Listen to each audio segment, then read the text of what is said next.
Good afternoon, ladies and gentlemen. I'm Annette Schmidt. I'm the curator for the African department. Thank you. And I will talk about two cases from the African department when we were just Museum Volkenkunde. First of all will be the Tellem Collection. And I must say that my predecessor, Roger Bedeau, was the one who handled this case. The Tellem Collection was collected by Herman Haan in the 60s of the last century. He started the collection by, which could be found in an escarpment in the middle of Mali, in the West African country. And in this escarpment were caves, and these caves were used as necropoles and were full of buried persons with clothes on and their jewelry and other objects that were given to them. So Herman Haan was the first who initiated the research, but the research was continued by the former Institute of Bioanthropology that doesn't exist anymore. They did their research there in the 60s and in the 70s. And what I think is important is that in that period of time, Mali was already an independent country. And it is with this country that the researchers made clear division agreements with the Malian government that were respected. And so everything that went, almost everything that was found during these excavations went to the Netherlands, and after the Institute of Bioanthropology closed, the collection came to the Museum Volkenkunde. And this was quite an impressive collection. It is mainly an archaeological collection, and what it exists of is clothing, and what is so impressive about it is that it is the oldest sub-Sahara textile collection in the world. That makes it quite exceptional. But there were also grave goods and the people itself, of course. The problem is that the Tellem don't exist anymore. These people dissolved in other groups, so there's not a proper representative of them. So the National Museum in Mali is more or less the Cadossian, or what is the word again? Yeah, for these collections. But after the Institute of Bioanthropology closed, these collections came to the Museum Volkenkunde. So the Museum Volkenkunde already had a very long-standing cooperation with the National Museum in Bamako, because together we had large projects to safeguard Malian's cultural heritage. We had a big excavation that we did for 5 years. For 16 years we had a restoration project in which we restored monumental loam architecture. And it was during this cooperation that the director of the National Museum came with the request to return the Tellem collection to Mali. And what was so interesting is that he wanted the return of the archaeological collection, so Siraj, which is totally different from your experience. He was not interested in the human remains that still stay in our collection and are under research as we speak by a South African researcher. So because of this good relation and because he came with this request, we thought there were ethical and moral grounds to consider this, and we agreed to go not only consider this but also accept this. There were totally no legal grounds for the return of this collection because the division agreement was respected, but times had changed and our views had changed, and I think that was the main reason why we decided to return this collection. But before we return it, there was extensive research by one of the researchers of the Tropen Museum. So all the collection was there was an inventory, there was a proper description, all the results were published.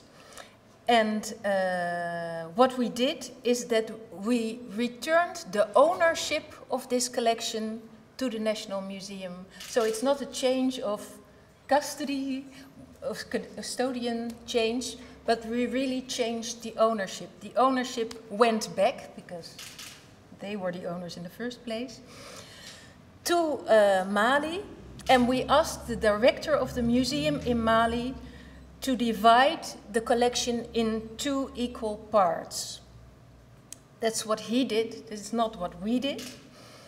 And one of this collection went back to Mali, and the other one stayed in our museum as a long-term loan.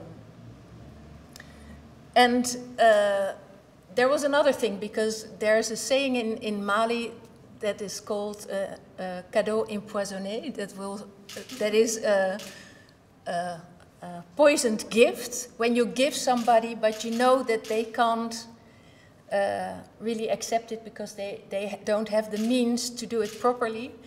So they say, well, it's nice that you give it back, but please help us to maintain it properly. So we found money in the Netherlands to build them an adequate storage room. So not only giving the collection back, but also giving them the opportunity to store it properly. And these storage rooms and the return were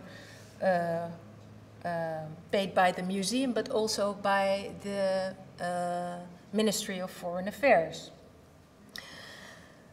So what was so wonderful is that this collection can now be seen in both our museums, in both our permanent exhibitions. But what is also powerful from this return of this collection is that our long-standing collaboration is still there and very strong, and that we are 2 equal respected partners, and that we share our knowledge and share our collections so that both countries and both museum publics can join and enjoy these collections.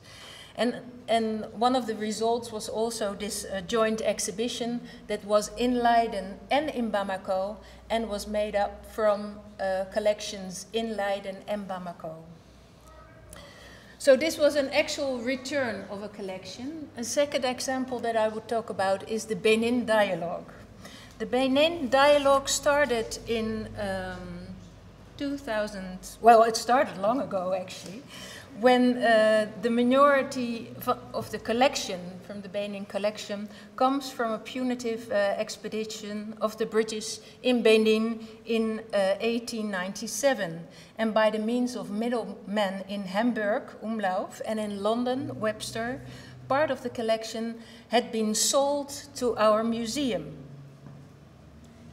This can be regarded as one of our top collections, and the Benin collection played a very important role in the acceptance of African art in Europe, for example, well, the rest of the world actually.